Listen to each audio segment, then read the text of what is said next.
Welcome fans to another edition of the Pocono Snow postgame show. I'm Spike Rogan, filled in for Matt, who's on assignment. With me is PA announcer Jim Shupek.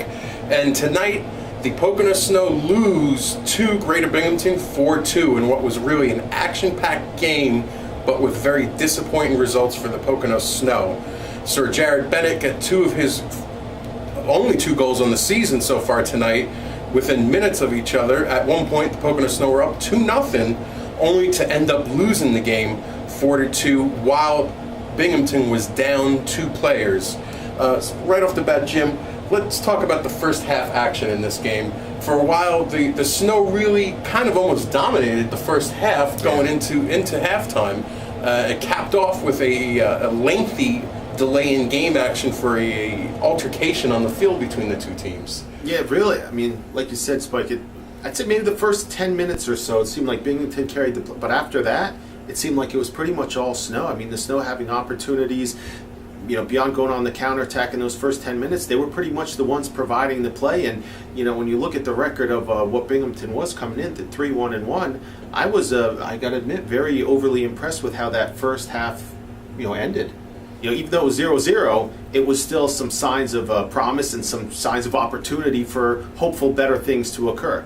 And when we saw a lot of action from Roy Thompson tonight and Jared Bennett, two guys maybe we haven't been speaking too much about this season. Jared Bennett looked great the first game of the season, didn't really see too much action many of the other games this season. Back in the starting lineup tonight and looked very impressive. You'd think he was one of the strikers by the way he was performing at one point tonight. Oh, yeah. No, and like you said, Spike, about Jared, he scored 2 goals in 3 minutes. Any goal scorer in the world would love to have that sort of output, and especially coming up top, because usually in that first game he was more of an outside midfielder, and it seems like the Snow have potentially found another partner at forward, up top. And certainly he was very impressive with his speed, even on the ones where he didn't end up landing it in the goal. He had some great speed tonight. He really was moving that ball forward. And in many cases, some of the other shots on goals were all assisted by Jared Bennett at one point tonight as well. So he was had some great touches on the night. Unfortunately, his great production didn't result in a win. As I mentioned earlier, there was an altercation at the end of the first half, really at the 45th minute of the game, when the official time was being kept on the field. At stoppage time, we suddenly had a little scuffle over a tackle that Ricardo had made out there, and from there arguments broke out, and suddenly there was a red card on a player from Binghamton. As a matter of fact, it was Agbas Mande, the younger brother of a member of the Toronto FC MLS club, and apparently he spat on one of the members of the Snow, which is enough to get an automatic red card from the game. So going into halftime, it was now 11-10 on the pitch for the Pocono Snow, and certainly you would think the numbers game would certainly play in favor of the Pocono Snow. Coming out of the second half, that's really when all the offensive action exploded. It seemed like for us here, there was no way the Pocono Snow could lose this game, so to speak. I mean, they were up 2-0. They had an extra guy on the field compared to the opponents. You couldn't see how it could go wrong. And as a matter of fact, in the 78th minute, Ermin Korbic got his second yellow card of the night for the Binghamton FC, and suddenly now they only had 9 guys on the field, and yet they ended up not only coming back to tie the game, they took the lead and then some. Yeah, exactly. And like you said, Spike, I mean, in the second half, even with a man down, they were still able to score 3 goals to the Snows too. After the Snow took a 2-0 lead, Binghamton was able to come back and just be very resilient. I have to give a look at the name here, Bozidar Jelovic, who scored a hat-trick on the evening, coming by virtue, 2 goals from a run of play and 1 by a penalty shot. And really, he was the man in the second half. There was no doubt, the hustle that he portrayed throughout the entire second half, just a man on the mission. And we have a few words from the coach following the game. It was a difficult night for the coach and the team. There was so many highs and lows to this game, and coach will kind of talk you through it a little bit on his end, what he saw on the night. Okay, Coach, 4-2 loss here at home. Just a little bit of your thoughts on the play from the team in the first half. First half, we played really well. We should have been up a couple goals. We had some great chances to score. We played with a lot of energy. Second half, we played really well, and then we just broke down the last 25, 30 minutes, just break down in the back and just some different things that we didn't do, and just uncharacteristic and frustrating. I mean, we played, it's a game we should have won, and not even tie, we should have won, and we didn't come up with the result, so that's frustrating. Now, when the team was playing better, they seemed to be a little bit more of a better chemistry going. Yeah. What changes might have taken place to help that a little? I don't know if it's the fitness. Some guys got tired and broke down. Maybe that's a little bit of it too. I think that's we made some mistakes and we broke down fitness-wise. I'm trying to pinpoint what it could be. I think that if there is something to look at, I think that might be it. Now, on the upside, we had Jared Bennett got 2 goals tonight within a few minutes of each other. Talk a little bit about what went on there, because he really hasn't been starting that much this season, but he was on fire at one point tonight. We used his speed and his ability, and he got behind the defense and put his chances away. He showed a lot today. He played a really good game.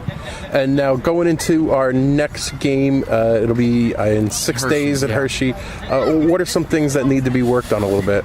Well, like you said, we have to be a little bit more cohesive in there, and I think we have to be more organized. We broke down in the back, and that's when the goals started scoring, and I don't know why that happens, or we try to push up too much because we were up a man. It's something that we're talking about now, and that we have to really, going forward, that we have to fix. All right, thanks a lot, Coach. Thanks. Well, there you have it from Coach. And it was such a high, like I said earlier, there were so many highs and lows in this game. Let's talk a little bit at first about the highs, because we saw some positive improvements. Even though we lost, the Snow lost 4-2, there was a lot of improvements as far as the chemistry of this team goes. Yeah. We didn't have a post-game show for the road games, including Lehigh Valley Sonic. There was some incidents at halftime at Lehigh Valley Sonic. Because of that, Billy DeScantleberry, no longer a member of this team. And the chemistry seems to be much better where certain people are now no longer here.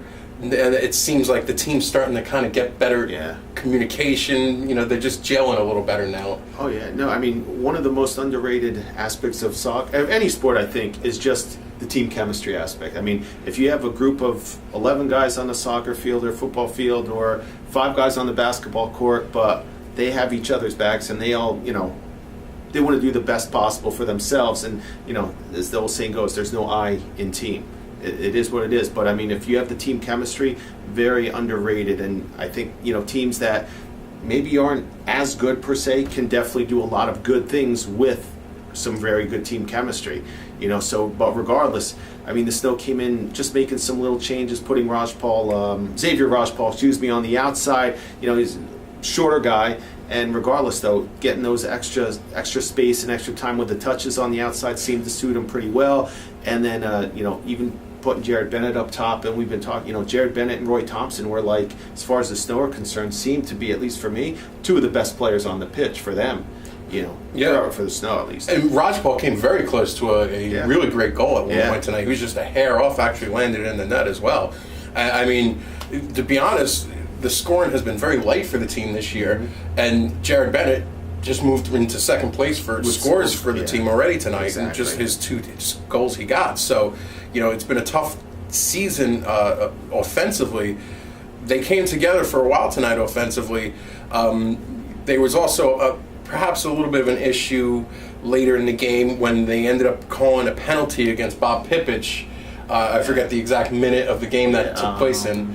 But the 58th minute, a little bit of a questionable penalty call ended up leading to a penalty kick that went in favor of Binghamton, and that seemed to kind of deflate the team from that point forward. The momentum, the spirit just seemed to be a little bit dead from that point, and then that also would lead us to yet another goal for Binghamton, where Bob Pipich admitted even after the game maybe he wasn't quite mentally there on that one, and he blames himself for making some mental errors and allowing that last goal to take place to make it 4-2. But before that point, it was really looking great, and it was certainly exciting soccer, arguably one of the most exciting games this team has maybe ever played. Without a doubt. Yeah. And, at the end, it felt like one of the most depressing losses in team history. But it's nice to see Jared Bennett in the 49th and 52nd minute of the game scoring goals. It was great to see Roy Thompson really, really picking up his game out there offensively, and even defensively at points at the game as well. The next game coming up for the Snow is going to be on the road at Hershey on the 19th. Hershey really the cream of the crop in the first conference. Yeah, they're in first place right now. They're clicking on all cylinders, down there in Chocolate Town. And then following that, just a few days later, on the 22nd, the Snow will be going up to Binghamton to play this team again. You have to think that they have to think more about what happened in this game on the positive side going into that and try to build upon that for their road game in Binghamton. I mean, they can't think about the bad things that happened. The bad penalty call against Pippich, there's nothing they can do about that. Certainly the fourth goal, they could have prevented that from happening. And really, aside from that, though, there's so many positives to bring out of this loss. I mean, it sounds like we're just trying to put lipstick on a pig, but that's not the case at all. It really was an impressive game. Just, right at the end, everything fell apart. The 26th, they visit Morris County. And then finally, the last home game of the season, there's just one more left here. The 29th against FC Sonic, really a team, when they played them in Lehigh Valley the first half, that was a really evenly matched game. It was 1-0 at halftime for Sonic. Sonic didn't really look like the defending national champions in that game the first half. And then everything kind of fell apart in that second half after that little incident at halftime with the Snow. You have to think that the Snow are really going to be gunning to at least spoil the day for their rivals, the Sonic. Oh, without a doubt. I mean, anytime the Snow play Sonic, that's definitely an intense rivalry there. We'll put it that way, without a doubt. I mean, Sonic, regardless of how well they're doing, or in this case, maybe not having one of their better years, but regardless, they're the current NPSL champions, so you don't get to that level without, by luck. You don't get to that level by luck, that's for sure. And, today, just like you said, Spike, like in general, it seemed to be like a roller coaster ride of soccer, the amusement park being right out here at Hiler Martin Stadium, because it was just one of those things where, like you said, some of the best soccer that I've seen, and I mean, I think all of us, some of the soccer that was just, I think it's just more upstairs, more the mental aspect that, the Snow have been almost like a one-half team, and at times maybe that one half or those 45 minutes wind up going between two different halves of 45 minutes, and as is evidence with Jared Bennett's goals, in 2 goals in 3 minutes, but then right after that second goal that Binghamton scored, on that penalty shot, it just seemed like the Snow were on their heels, and it was almost like, the whole world was out to get them. So hopefully they can get that confidence back, because, for right now, they were beating a very good soccer team 2-0. So, I mean, you just got to show yourself, if we did it once, we just got to keep it for 90 minutes, play a full 90-minute game, and go from there. It looks like some of the changes that the coaching staff enacted, once again, I can't say it enough, Jared Bennett playing a fantastic game. Roy Thompson looked very active on the outside. Xavier Rochball, putting him on the outside, giving him more space, and especially with the small frame that he has, he's not getting muscled off the ball. I mean, those are some positive changes that we kind of took into that, and even seeing some of the B squad players now making it up to the A squad, just kind of shows that their hard work and their effort is being recognized. Some of the hardest guys at practice, as far as the work ethic, has been the B squad players. Yeah. I mean, generally, those are the first guys on the field getting ready, warmed up, and getting the sweat worked up. I mean, those guys really, really want to play. And when we see them coming out in games, we get to see some real dedicated, heartfelt play. At Lehigh Valley Sonic, Nick came out in the defense late in the game. He's been on the B squad all year. It was his first time on the field at A squad. He had some great touches late in that game. I mean, they are guys who really are dedicated and want to play on that B squad, and it's good to see a few of them actually getting the chance at this point. And to be honest, I mean, they were guys who were originally in the A squad and who aren't here right now. They weren't bringing that attitude, right. And I think that attitude can be contagious. Once you get that attitude out there, exactly, other guys pick up on it. Like I said again, the loss is depressing and sad, but at least there's some great improvements to take away from all of this.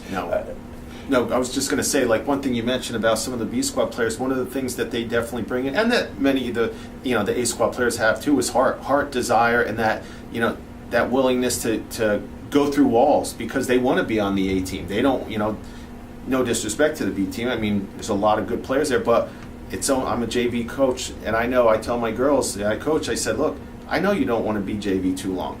I want you to be with the varsity too. And a lot of them, they show that same heart and desire, and it's just a matter of like, look, no disrespect, coach, but I want to be with those girls. And I'm like, I don't blame you. I would be too if I was with if I was on the team. So, regardless. But that's one of the things I think. Hopefully, some of the chemistry and some of the heart, you bring those two together, and we'll see some definitely good things. Well, that's going to do it for the post-game show. Once again, we'd like to thank everyone who's been following this team religiously over the past few seasons, who've been watching us on the internet with these post-game shows. I'm personally happy to be on this side of the camera this time for the post-game show. Normally I'm that guy over there, which is Tim tonight. I would just like to, again, invite everyone to our next and final home game of the season, the 29th, here at East Stroudsburg University at Galen Martin Stadium, where we will host the defending national champions of the NPSL, FC Sonic, our rivals. We need you here making noise, supporting the Snow. I'd like to thank Jim Shupek, and good evening, and go Snow.